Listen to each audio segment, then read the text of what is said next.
नमस्कार और स्वागत है गीता पर हमारी इस बातचीत की। हाँ, ये 5वीं कड़ी है।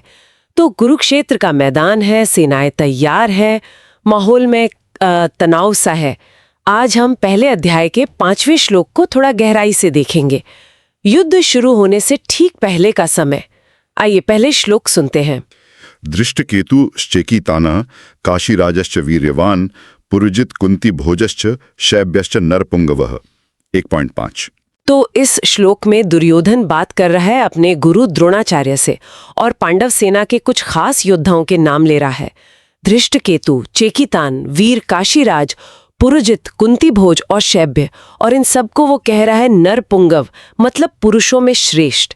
ये सिर्फ नामों की एक लिस्ट तो नहीं लगती है ना? ऐसा लगता है हर नाम के पीछे वजन है। क्या ये बस गिनती है या कुछ और भी है इसमें? हाँ, ये बहुत अच्छा पॉइंट उठाया आपने। ये सिर्फ गिनती बिल्कुल नहीं है, ये एक कह सकते हैं एक रणनीतिक बयान है और मनोवैज्ञानिक भी। जरा सोचिए, दुर्योधन अपनी सेना की तारीफ करने से पहले जो वो आगे करेगा, वो पांडवों के इन महारथियों का जिक्र कर रहा है। ये उसकी मन की हालत दिखाता है।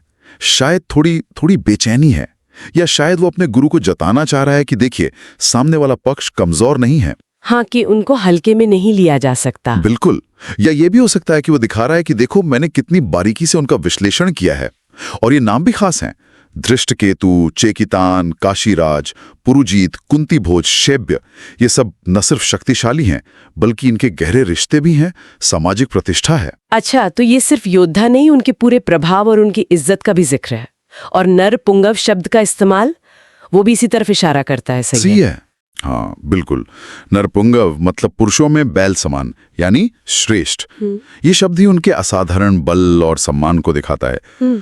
तो दुर्योधन यहाँ मतलब अनजाने में ही सही, पर मान रहा है कि विरोधी पक्ष के नायक महान है। और यही हमें एक व्यवहारिक सबक भी मिलता है।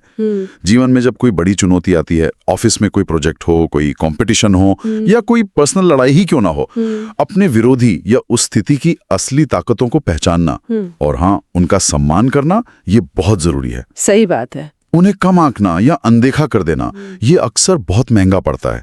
तो ये श्लोक हमें सिखाता है कि सही मूल्यांकन के लिए सामने वाले की क्षमताओं को गहराई से समझना जरूरी है, सिर्फ ऊपर से नहीं। ये बात तो सोचने वाली है। हम शायद अक्सर दूसरों की ताकत देखने से कतराते हैं, खासकर तब जब वो हमारे विरोध में खड़े हों। लेकिन यहाँ दुर्योधन, उसकी मंशा चाहे जो भी हो, वो उनकी श्रेष्ठता को मान तो रहा है। और ये जानना कि सामने वाले नरपुंगव हैं, क्या इससे स्थिति और ज्यादा भावनात्मक रूप से मुश्किल नहीं हो जाती होगी? खासकर अर्जुन जैसे योद्धा के लिए, जो बाद में हम देखते हैं विषाद में चले जाते हैं। निश्चित रूप से यही बात और गहरी हो जाती है जब आपको पता है कि सामने सिर्फ दुश्मन नहीं है, बल्कि सम्मानित लोग हैं, कुशल हैं, और शायद किसी समय में आपके मित्र या रिश्तेदार भी रहे हैं। हाँ। तो लड़ाई का जो मानसिक और भावनात्मक बोझ है, वो कई गुना बढ़ जाता है।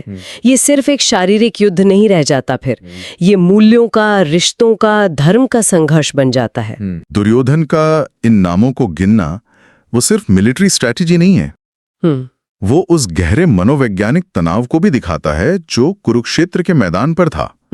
और ये एक तरह से अर्जुन के आगे होने वाले विषाद की पृष्ठभूमि तैयार कर रहा है, जहां वो इन्हीं सम्मानित लोगों को देखकर हथियार डालने की बात करेंगे। बिल्कुल। तो इस एक श्लोक से हमें सिर्फ योद्धाओं के नाम ही नहीं पता चलते, बल्कि विरोधी की शक्ति का मूल्यांकन कैसे हो, यथार्थवादी नजरिया कितना जरूरी है, और किसी भी संघर्ष में भावनात्मक पहलू कितना गहरा होता है, ये भी समझ आता है। ये याद दिलाता है कि जीवन के हर मैदान में साफ नजर और समझ कितनी जरूरी है। और हाँ, अंत में एक विचार छोड़ जाते हैं। क्या हम अपने जीवन में उन लोगों की श्रेष्ठता या उनके नरपुंगव वाले गुणों को देख पाते हैं जिन्हें हम अपना विरोधी समझते हैं? या कहीं हमारा अहम या डर हमें उनकी असली क्षमता देखने से रोकता तो नहीं? दुर्योधन ने यहाँ भले ही किसी भी कारण से उनकी क्षमता को पहचाना। क्या हम में वो साहस है कि बिना डर या स्वार्थ के दूसरों की अच्छाइयों और शक्तियों को स्वीकार कर सकें? इस पर सोचना शायद हमें अपने रिश्तों और चुनौतियों को बेहतर ढंग से देखने में मदद करे। वाकई बहुत गहरा विचार है। इस अंतर्दृष्टि के लिए धन्यवाद। आज के लिए बस इतना ही।